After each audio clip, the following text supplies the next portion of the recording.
Este domingo de la 21ª semana del tiempo ordinario, concluiremos el largo capítulo 6 de Juan que hemos venido comentando en estos últimos domingos, con la lectura de Juan 6, 60 al 69, que dice así. En aquel tiempo muchos discípulos de Jesús al oírlo dijeron, «Este modo de hablar es duro. ¿Quién puede hacerle caso?» Adivinando Jesús que sus discípulos lo criticaban, les dijo, ¿esto los hace vacilar?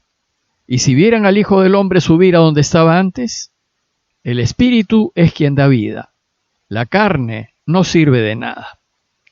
Las palabras que les he dicho son espíritu y vida, y con todo, algunos de ustedes no creen.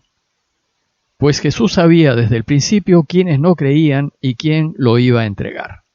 Y dijo, por eso les he dicho que nadie puede venir a mí si el Padre no se lo concede. Desde entonces muchos discípulos suyos se echaron para atrás y no volvieron a ir con él. Entonces Jesús les dijo a los 12, ¿también ustedes quieren marcharse? Y Simón Pedro le contestó, Señor, ¿y a quién vamos a ir?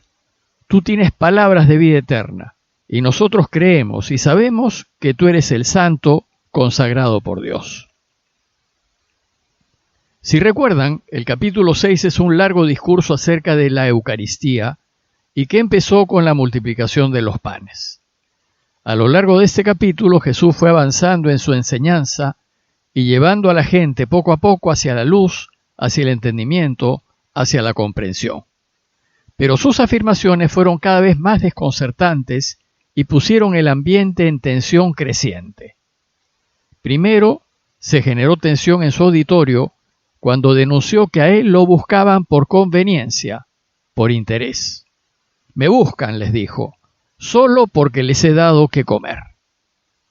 Después afirmó que el pan material no garantiza la vida, que si queremos vivir debemos comer el pan verdadero, que el pan que él ofrece es superior al que Moisés dio a sus padres, el maná, y que él es ese pan verdadero. Esta afirmación fue difícil de aceptar, pues significaba aceptar que Jesús es superior a Moisés. En un segundo momento, Jesús les dijo que Él no solo es el pan verdadero, sino que además ha bajado del cielo. Con esta afirmación la gente ya no solo se inquietó, sino que empezó a responderle. ¿Cómo puede decir que Él es el pan bajado del cielo? ¿Cómo puede decir que Él viene de Dios? La conclusión de la gente fue que Jesús estaba mintiendo, pues ellos sabían de dónde venía y conocían a su familia. Y en un tercer momento de la enseñanza la tensión llegó al máximo. Esto sucedió cuando afirmó no solo que Él es el pan verdadero bajado del cielo, sino que ese pan es su carne y que si queremos vivir, tenemos que comerla. Comer su cuerpo y beber su sangre es buscar solidarizarse con Él plenamente, es querer participar de su vida, es quererse hacer uno con Él, es apostar por Él sin condiciones y asumir todas las consecuencias de esta apuesta. Y cuando comulgamos, esto es lo que deseamos que suceda, que Dios viva en mí para que me haga como Él y para que me mueva solo por Él y sus deseos. Ante esta última revelación, el rechazo de la gente fue total. ¿Cómo puede éste darnos a comer su carne? Está loco. ¿Por qué es necesario para vivir comer su cuerpo y beber su sangre? ¿Por qué es necesario participar de su vida y de sus consecuencias?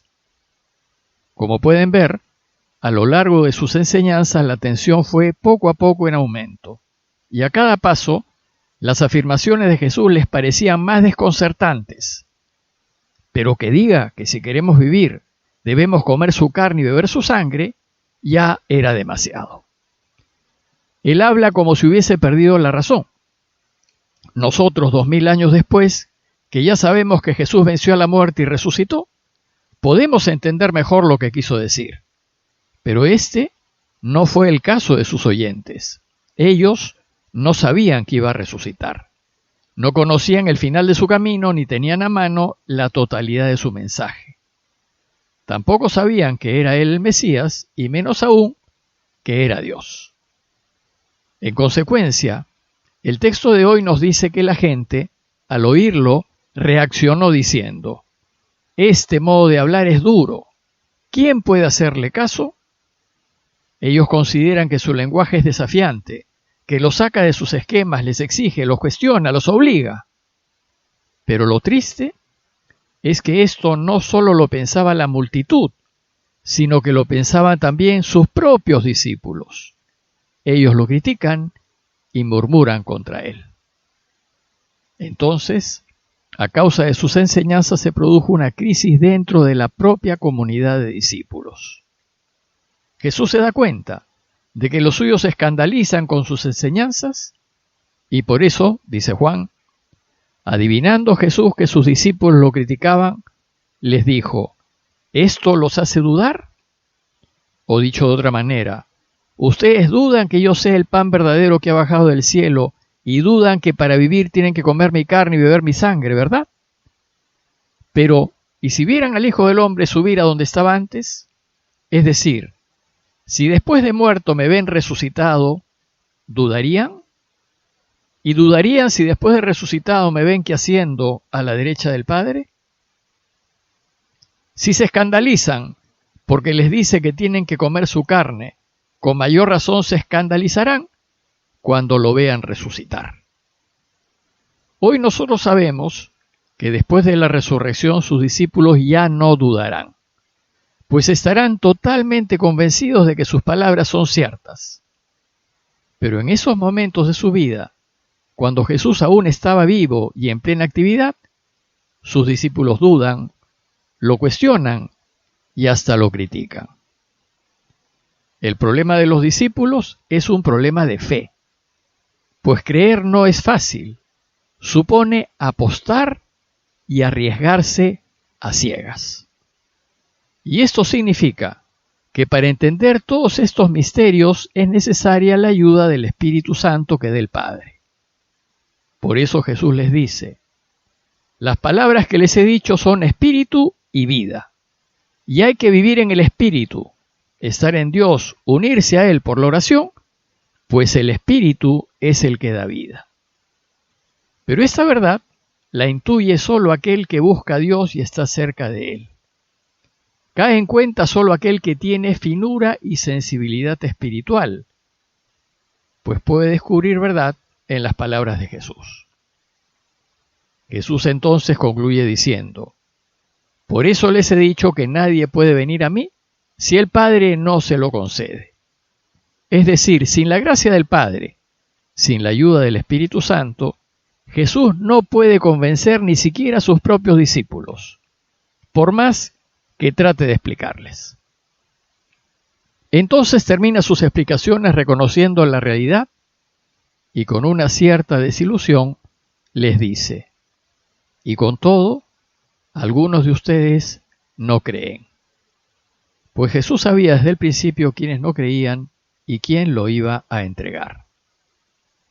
Pero lo más dramático es el final del relato, pues el resultado de toda esta enseñanza eucarística significó el quiebre de la comunidad, la crisis.